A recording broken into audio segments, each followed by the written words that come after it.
Power doesn't always march in uniform. Sometimes it wears a logo.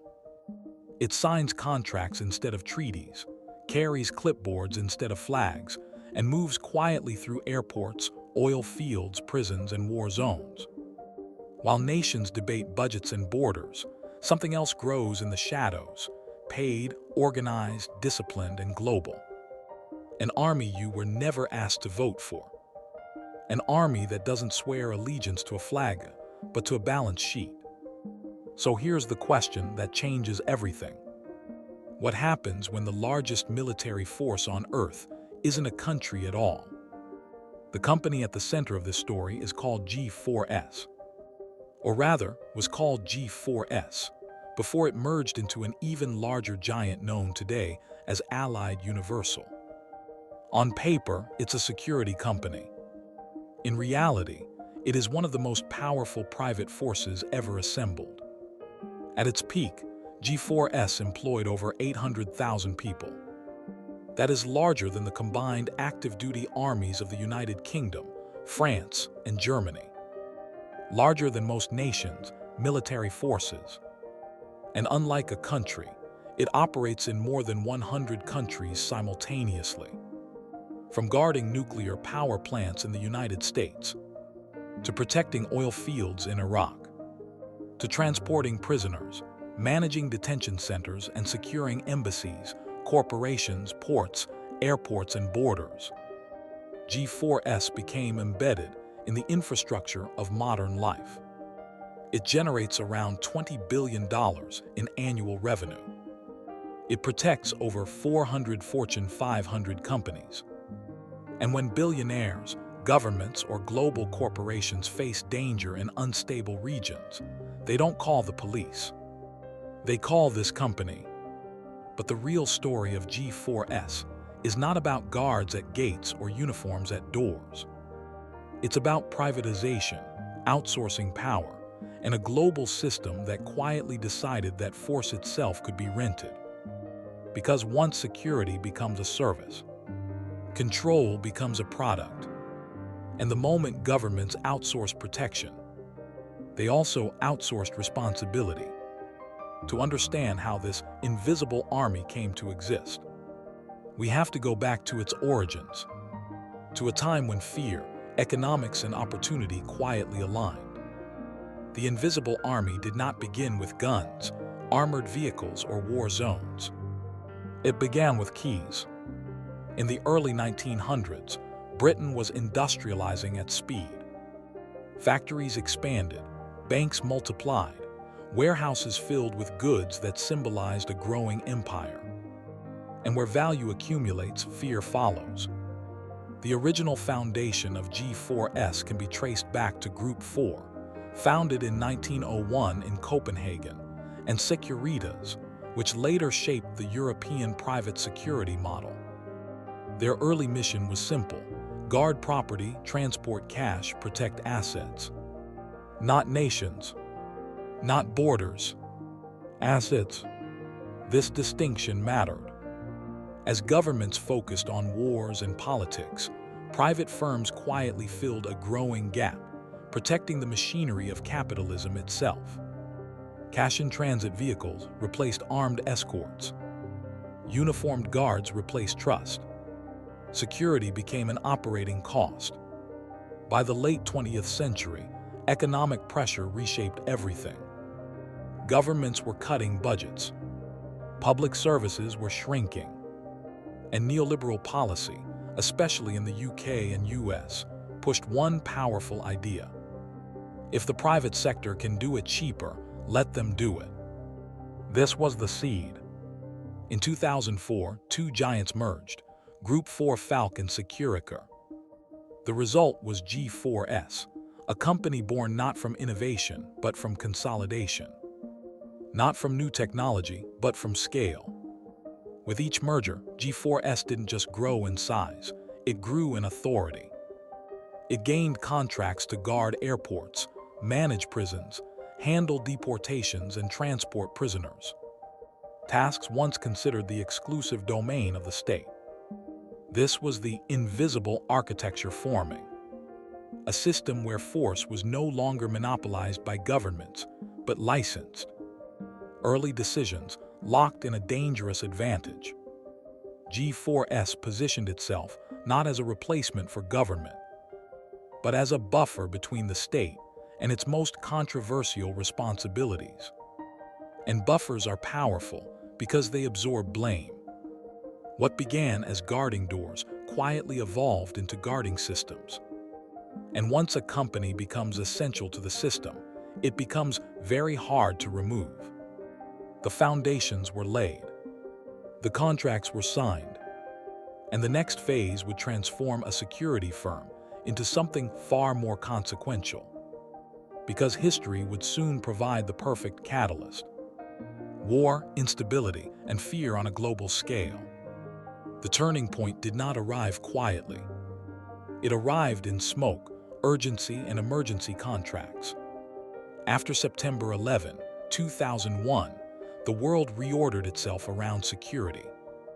Borders hardened, airports militarized, embassies fortified. And governments suddenly needed protection everywhere, immediately. But national armies were slow, bureaucratic, politically expensive. Private contractors were not. Budgets that once funded public institutions were redirected into outsourcing risk. And companies like G4S were perfectly positioned to absorb it. By the mid-2000s, G4S was no longer just guarding buildings. It was embedded in the war on terror supply chain, handling logistics, base security, diplomatic protection, and high-risk transport in conflict zones. Then came 2008. In that year, G4S acquired Armour Group for approximately £1.9 billion. Armour Group was not a typical security firm. It was the UK's largest private military contractor, deeply entrenched in Iraq and Afghanistan. This acquisition changed everything. Overnight, a security company gained direct access to active war zones, armed convoy protection, and combat-adjacent operations. Not innovation, but absorption. Not evolution, but purchase. The invisible army had crossed a line. At the same time, G4S expanded aggressively into prison management, immigration detention, and for-profit incarceration. These contracts were politically sensitive, so governments preferred distance. And distance came with a premium. By 2010, G4S was operating prisons and detention centers across the UK, Australia, South Africa, and beyond. It was now involved not just in protection, but in containment. Then came the moment the world noticed. The London 2012 Olympics. G4S had been awarded a massive contract to provide event security. But weeks before the opening ceremony, the system collapsed. The company failed to recruit and train enough guards. The British government had to deploy thousands of soldiers at the last minute. The cost? Nearly $100 million in losses. Severe reputational damage. Public humiliation. Yet here's the paradox. Despite the failure, G4S did not disappear. Contracts were reviewed, but not erased. Because by then, the dependency was too deep. Governments had outsourced too much to turn back easily. This wasn't growth through excellence. It was survival through indispensability. Not dominance by force, but by entanglement. And beneath every controversy, one truth became clearer. G4S was no longer reacting to history. It was being carried forward by it. Next, we need to understand how this machine actually made money. Not in headlines, but in margins. The real power of G4S was never in uniforms or weapons. It was in design. At its core, G4S mastered a simple but devastating strategy. Become cheaper than the state, while doing the state's most uncomfortable work.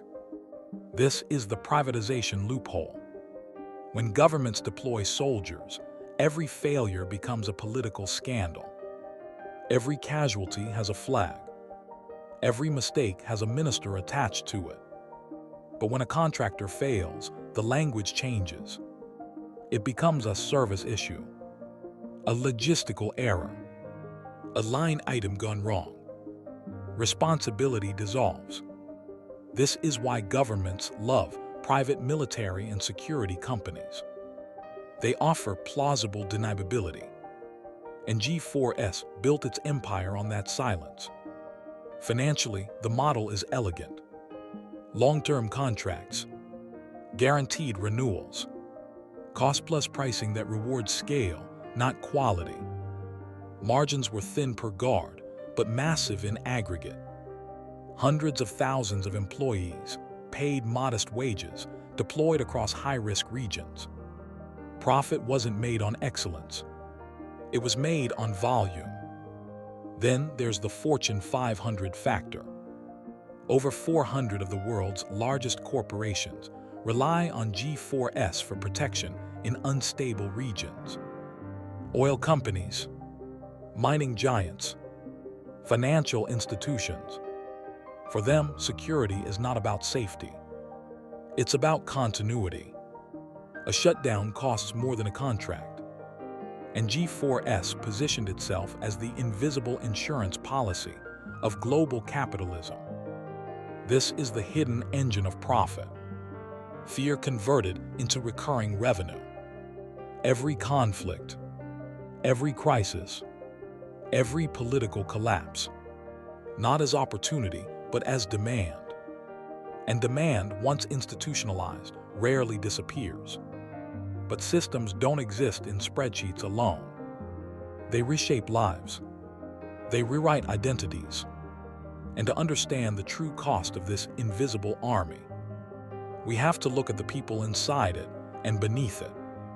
Every uniform inside this invisible army belongs to a human being. A guard in Nairobi, a driver in Baghdad, a prison officer in Australia, an immigrant detainee watched over by a private contractor instead of a public servant.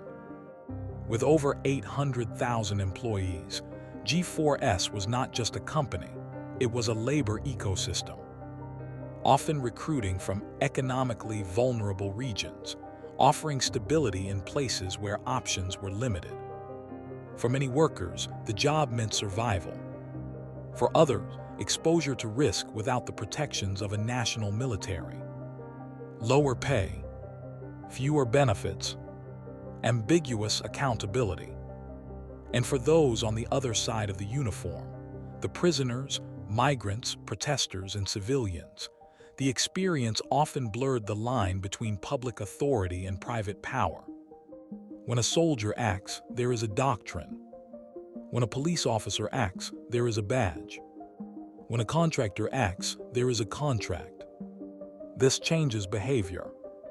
Human rights organizations have repeatedly raised concerns about for-profit detention, abuse allegations, and accountability gaps within privatized prison systems. Not because individuals were inherently cruel, but because systems reward efficiency over empathy. Every paycheck carried history. Every shift reflected decisions made decades earlier in boardrooms and policy rooms. This is the uncomfortable truth. No villains, no heroes, only structures. G4S didn't invent fear. It monetized it. It didn't create instability. It is organized around it. And in doing so, it became a mirror of the world that built it, a world willing to trade moral clarity for operational convenience. Which brings us to the final question. If power can be outsourced, what happens to responsibility? This story began with keys and contracts, and ended with something far larger than a company.